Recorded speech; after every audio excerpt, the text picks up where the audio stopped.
Okay, we're going to have a look at Antwerp and the build-up to the game.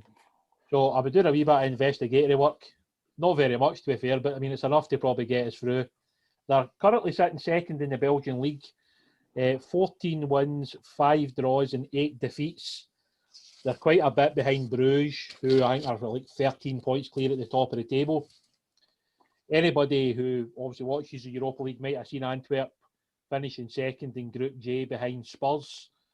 And they actually beat Spurs in the group stages. They won 4 of their 6 games, which I think was possibly a bit of a surprise to some people. I managed to kind of catch 1 or 2 of their highlights on YouTube, because I do like to try and do that before we play them, just to get an idea of who are the big players. And sorry if I absolutely annihilate this guy's name, but this is as good as it gets. I think it's Lior Refailov.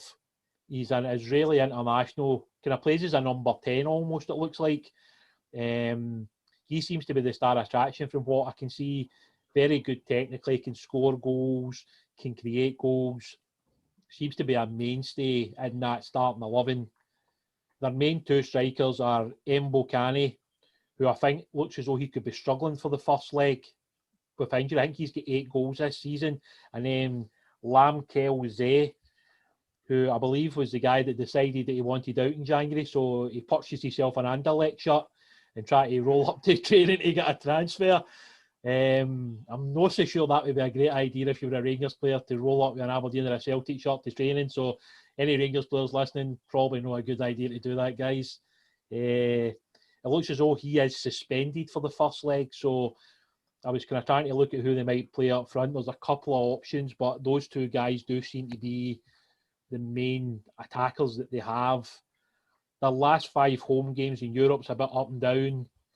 3 wins and 2 defeats. So they're obviously, you know, at home they're not as good as some of the opposition that we've played in the past. I mean, Standard Liège, when we played them, hadn't lost for quite a period of time. So you would say that it's maybe not the same, you know, kind of fear factor of going there. But clearly they're a good team, sitting second in the Belgian league, which is of a good standard. I know we've obviously managed to beat Standard Liège home and away, but clearly, you know, this team are to be taken seriously. I think when I marked it down, their 3 wins in their home European games were Ludogorets, Spurs and Victoria Pilsen. So not exactly bad opposition, to be honest, to be beaten. But I think they also lost to Lask Linz from Austria. So they can obviously be quite impressive, but obviously maybe not so good as well. Coming to you first, Cammy, what kind of game do you see it being? I think tactically, we'll put it the way we played against Liège earlier in the season. I think we'll set up very, very similar. I think the middle of the park, he'll probably revert back to Jack Davis and Kamara. Go very solid. Alfredo back up front, because I think he'll be important to try and keep possession. Anytime I think we're going to probably not have the bulk of the play as the away side. You know, I mean, to be honest, give me 0-0 now and bring them back to Ibrox. I'd be quite happy with that. I think it's and I think our defensive record as a side, even in Europe this season, by and large, has been decent. So I think it'll be a tight game though. Well, what about yourself, mate? How do you see the game kind of panning out? Are we going to go and look to counter-attack, or do you think that we just go and try and get that away goal? I think we'll just go and we'll sit in and we'll try and catch them on the break. You know, let them see what they've got, because their defensive record is really good. And I agree with Cammy. I think we will go with the combative 3 in the middle of the park. Yeah. Davis, Jack, Kamara. I mean, that seems to be the preferred, you know, European midfield if it's all available. I don't know an awful lot about Antwerp. I mean, I think did they play Standard? I think they played Standard last night and drew 1-1. I think. Yeah, they drew 1-1 at the weekend. Yeah. We got a goal chalked off in stoppage time. I believe so, mate. Yeah, I think that did crop up on the notifications, but then the goal disappeared. I take it was a VAR decision that cancelled the goal out. Yeah, it was. I mean, I had a quick look at the league table yesterday, And I think that, as you say, they're about 14 points behind Bruges at the top, Yeah. but they're only about 10 points off a second bottom. So it's quite a tight league below them. So I don't know how their qualification going forward looks. You know, whether it's like Scotland and the top one gets a Champions League qualifying place, and then the second one, I don't know what they get. So they're looking at it, they've got no chance of winning the title.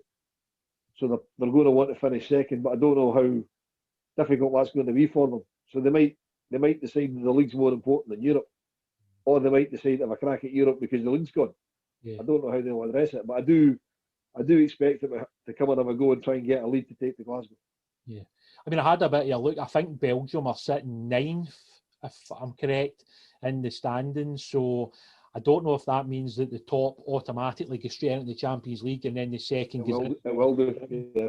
If So they're ninth, it will do. They'll be straight in. Yeah, so I think at the moment it would obviously be a big result if Rangers could obviously knock them out, because it obviously helps us move up the coefficient again. I mean, just coming to you next, Scott Kennedy, given what we've done under Steven Gerrard in Europe, and I know a lot of supporters obviously see Royal Antwerp, maybe not the biggest of names in Europe, is this maybe a game that some supporters just think that we're going to go there and beat them over the two legs?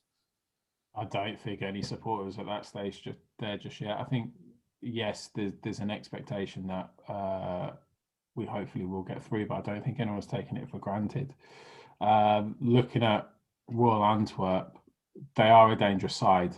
They're a very, very effective side. They're not a possession-based side. So I still believe this game, this tie, is about what we do. Yeah. Very similar to pretty much every European game, probably bar Benfica that we've played this season. It's about what we do. And if we give them too much respect, I think they'll be quite punchy, quite physical and aggressive and direct in their play. I don't think they're really interested. Kind of goes against the grain with Belgian football, Belgium and Dutch football. They love to have the ball, play the ball, pass the ball, work the ball around. I don't think Antwerp do that, and that's probably attributable to some of the success that they've had, because their opposition probably aren't used to playing. You know, like when Burnley came up in the Premier League and they absolutely stormed it because they were quite aggressive, but then teams work out how to play against them. I would probably put them more in that bracket, but that's no disrespect, because I do think they're dangerous and very effective at what they do. But again, it's down to us about what we do. And a lot of times in Europe this season, we've been really, really slow out the blocks. You know, I'm not going to include Benfica because they're just class, but Poznan at Ibrox came, and I think everyone was a bit shocked, like 20 minutes, 30 minutes, and it was like we hadn't even had the ball. Standard Liège, again, very similar. So, yeah, I'm confident, and I think the majority of Rangers fans will be very confident. I don't think anyone's taking it for granted. As a long answer to your very short question. Thanks very much. See, when you look at obviously our European away performances so far this season in particular, and you're obviously talking earlier on about the midfield three being combative, is it just that simple that in most away games that we do pick that three, or is it possible the manager might look to change it up and maybe put Scott Arfield in there, or do you think that's not going to happen, Wolf? I don't think that'll happen. I think if that was going to happen, it would happen in the home leg. Yeah, I think he's, you know, that's going to be the midfield three, barring any injuries that we don't know about. I would expect. But for me, what's critical for the way we play is the game management, as the game wears on. You know, I mean, we've been slack a couple of times earlier in the season in Europe, losing late goals, and it snuck back in again a couple of weeks ago at Hamilton as well.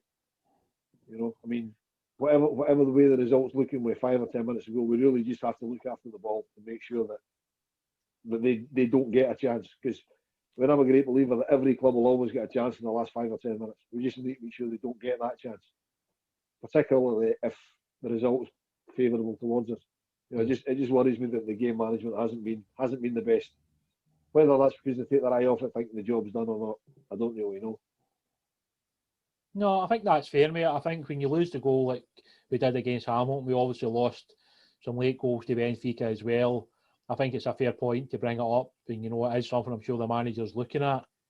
Looking at the front three, Cammy, is it simple enough to say that Ryan Kent and Alfredo start? So that's like your left-hand side and your main striker, and it's just whoever starts on that right-hand side, really? I think Hadji or Aribo probably for me will start. I think because either of them can be an additional man in the middle of the park, a bit more comfortable sort of thing if you're up against it. And I think you're going on what he's done previously. You know, I mean, Roof, when we played Liège, he had came off the bench to score his goal. You know, I think Hadji started that night. You know, I think I would expect Hadji or Aribo as the right-sided the front three. Right, okay. Scott Kennedy, what about yourself? Do you foresee any changes to that, or is that the kind of middle to front that you expect for Thursday night? Yeah, pretty much. I think if Roof had probably a bit more minutes in his legs, he'd be in contention. But because he got suspended, we've not been able to give him that. I think that's actually one of the big sources of frustration as well, not necessarily for league, but for Europe. I think it'll probably be Aribo over Hadji, because Hadji can be sometimes a little bit untidy with the ball and just lose the ball or give the ball away. And I think possession will be the name of the game on Thursday. So someone like Aribo, what's his nickname, Feetabix or something, someone to keep the ball, retain the ball, along with Kamara, Jack, and Davis.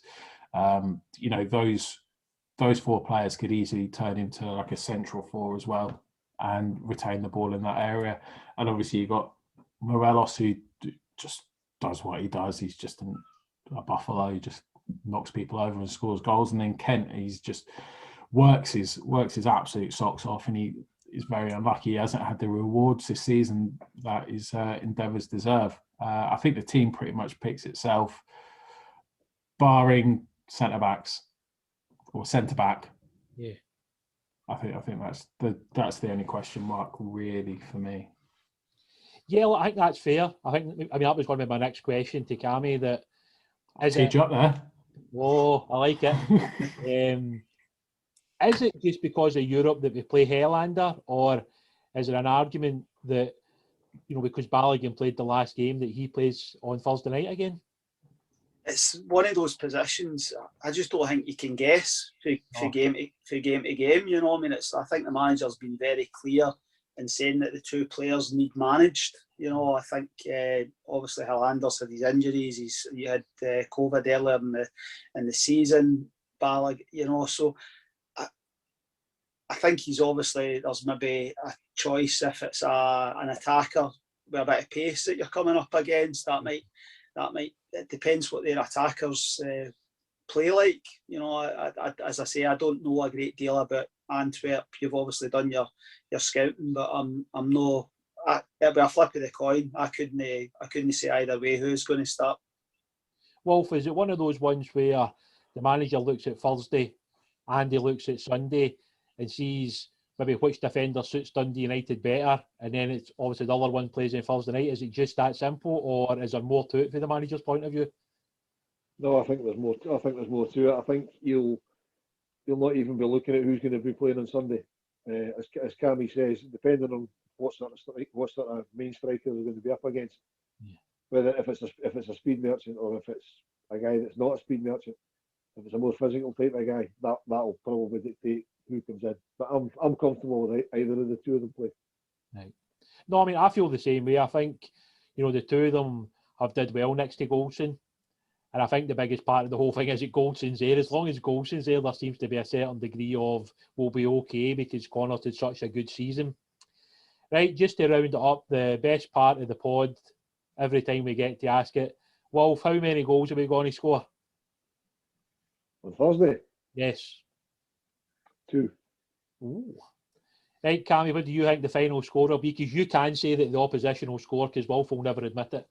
I actually fancy us for a sneaky 1-0 away win. Whoa, I like it. Right, Scott Kennedy, what about you? 3-0 Rangers. Ooh. Yeah, that's a hell of a performance if we won 3-0 on Thursday night. Yeah, I just want to say that I think you guys are all been totally honest when it comes to the team. It's easy to think too far ahead. Obviously, we want to win the league, but Thursday night's still an important game for us. We want to progress. We want to get past Antwerp. Financially for the club, it's obviously beneficial. And I think we've got a great chance of getting something Thursday night. I think getting the away goal would be huge, because I always feel as though at Ibrox, we will get goals at Ibrox, but just always feel that away goal is crucial. It just gives us that little edge, going into that second leg. And I'm confident that we can get by Antwerp, but I do believe, just like the rest of you guys, that it will be a tough game, and that, we will have to be at our best to get through. Right, just to finish up, just want to thank everybody for coming on the pod tonight, guys. Thanks very much. You can obviously catch some of the pod on YouTube. The rest of it you can obviously download on Acast, Spotify, and all these other great places that you can download it. Thanks again for watching the Rangers Rabble. We hope to see you all again soon. Thanks very much. Bye.